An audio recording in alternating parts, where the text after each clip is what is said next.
Cristiano Ronaldo dos Santos Aveiro was born on February 5, 1985, in Funchal, Madeira, Portugal. Madeira is a small island, far from the biggest football centers of Europe. Ronaldo grew up in a modest home with his parents and siblings.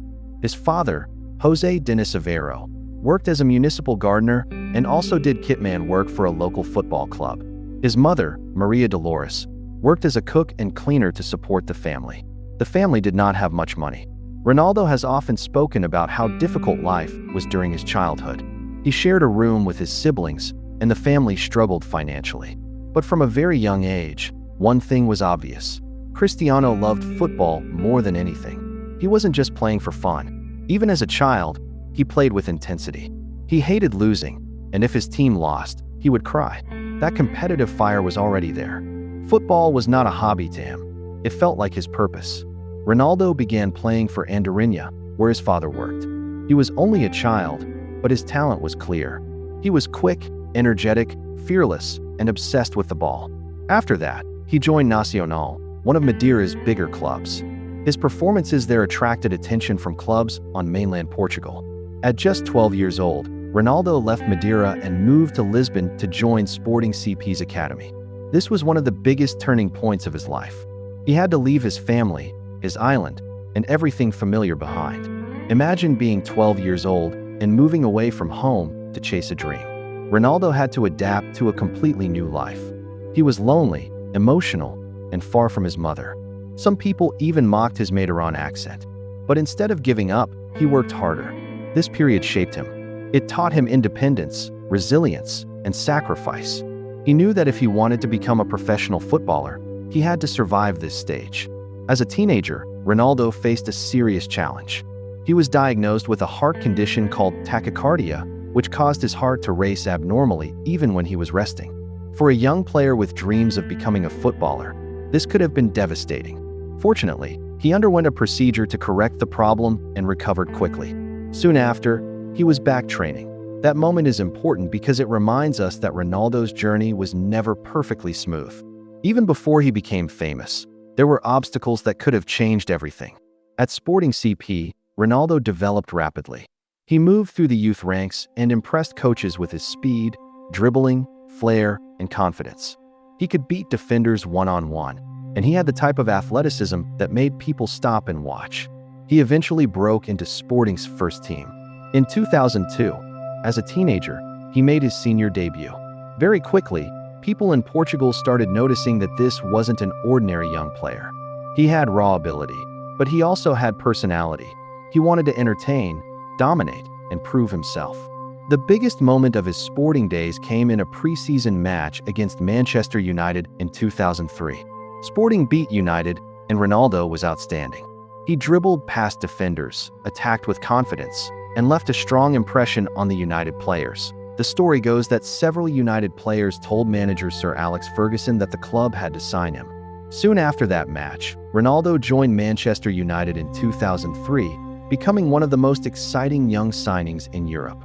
He was only 18. At United, Ronaldo inherited the famous number 7 shirt, previously worn by legends like George Best, Brian Robson, Eric Cantona, and David Beckham.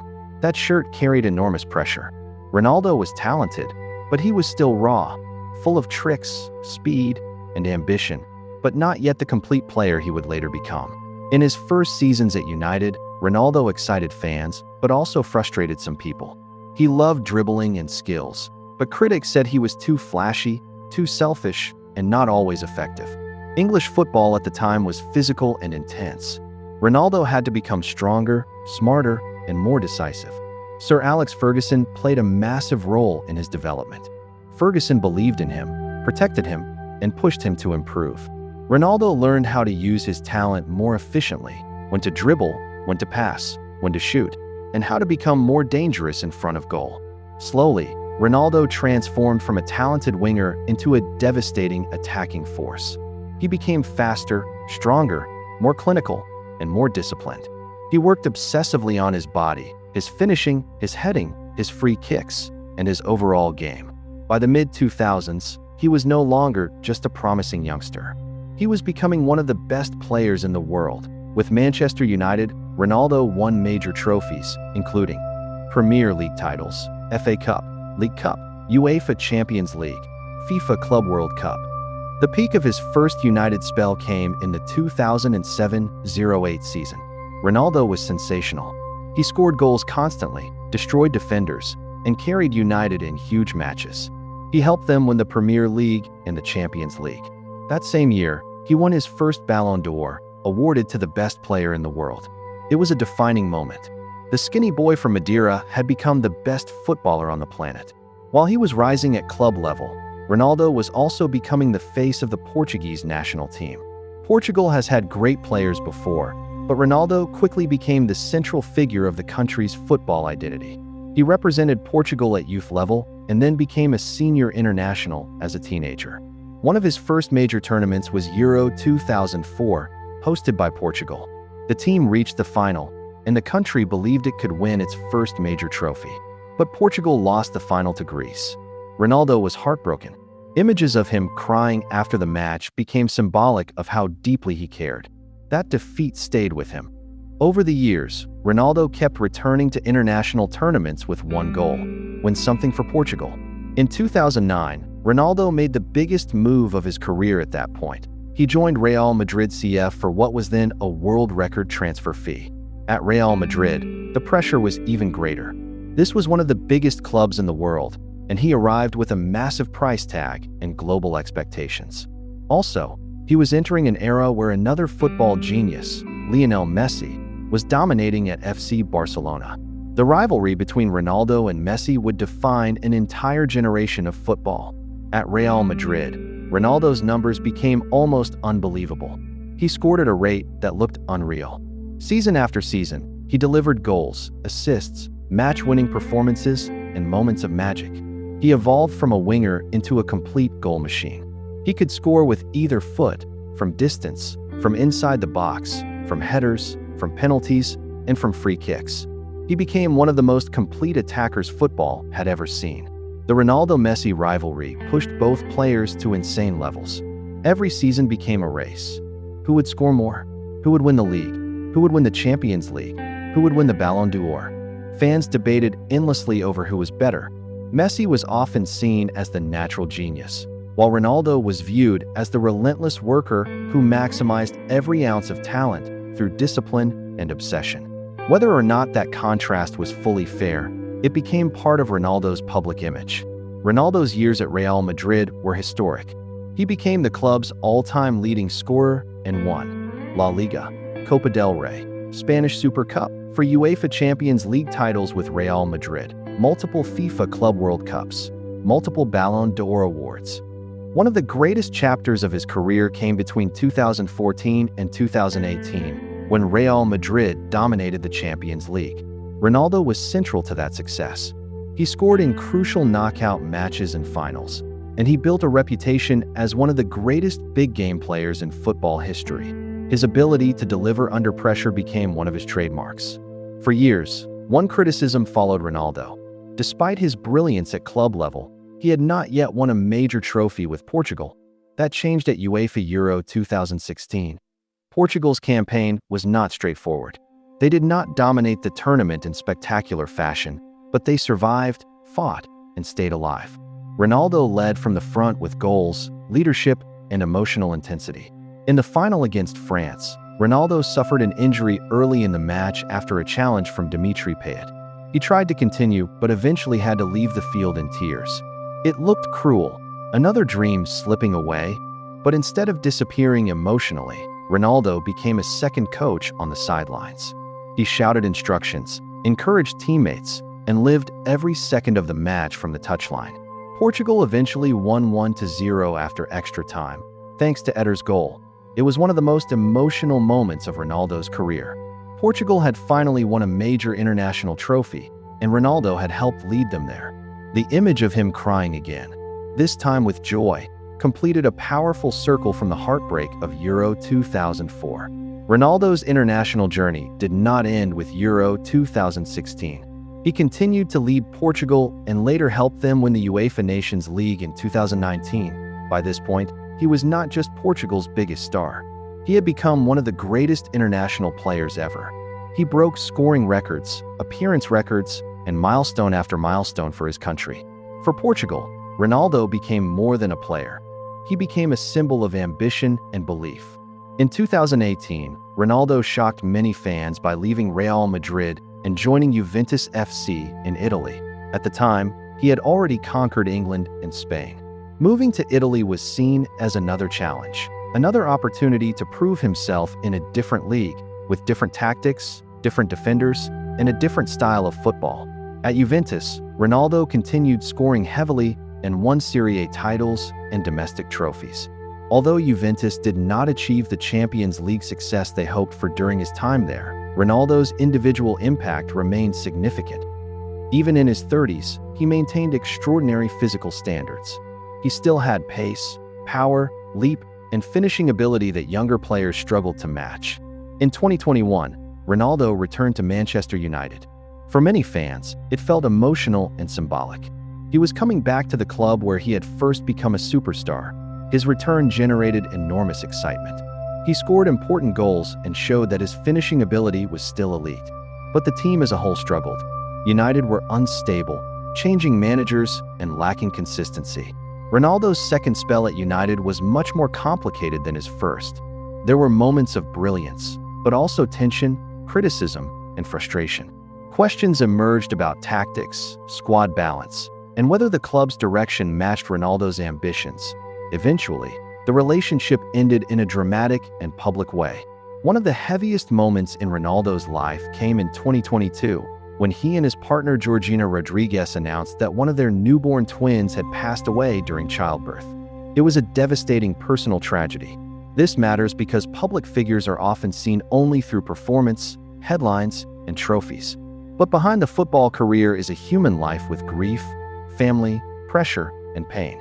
Ronaldo continued playing through immense emotional difficulty, and the football world responded with sympathy and support.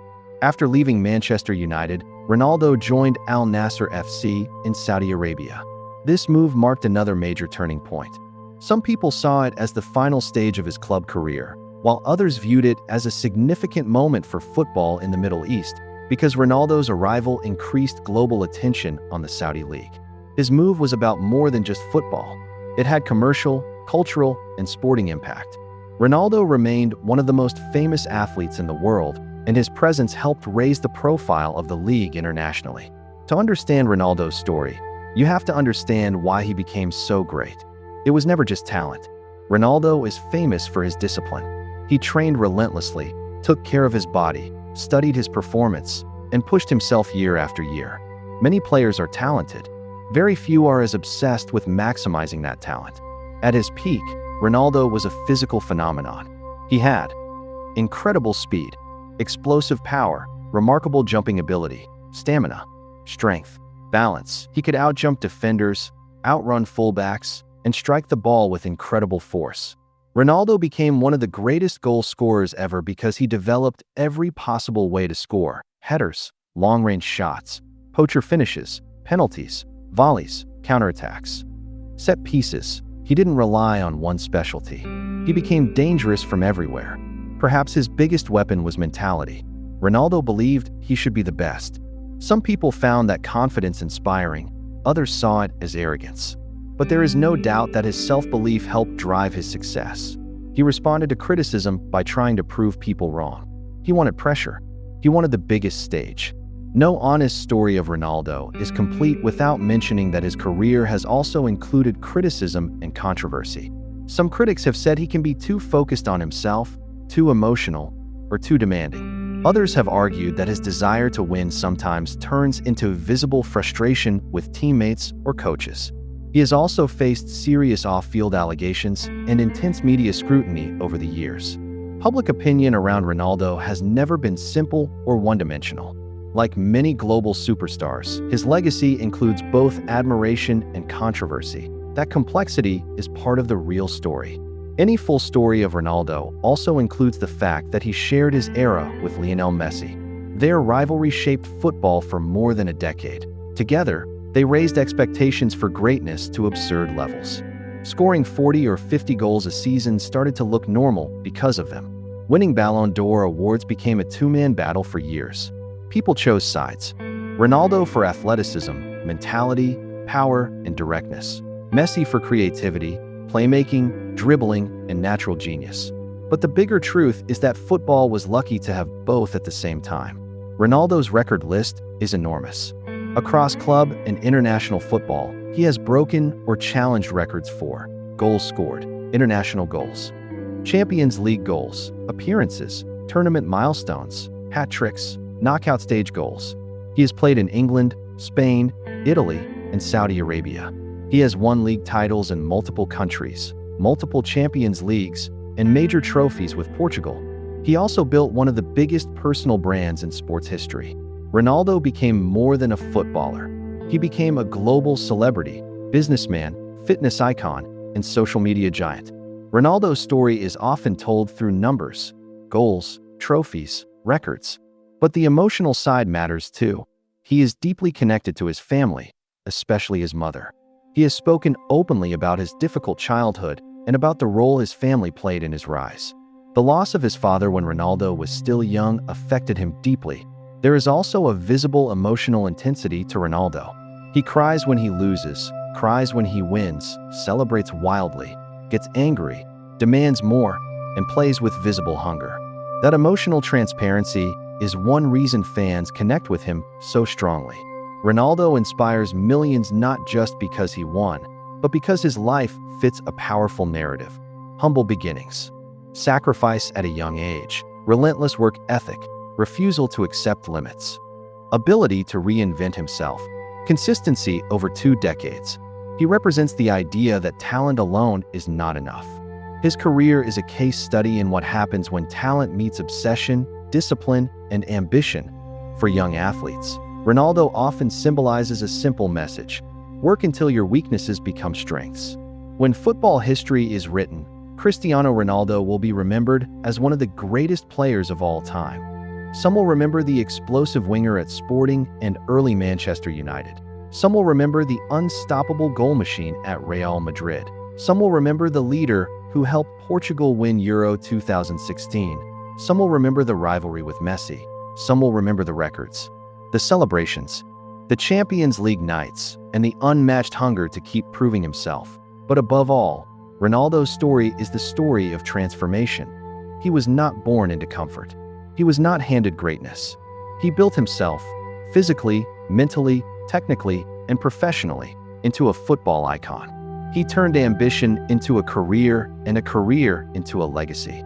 Cristiano Ronaldo's life story is ultimately about one idea. No matter where you start, relentless work and belief can take you to places that once looked impossible.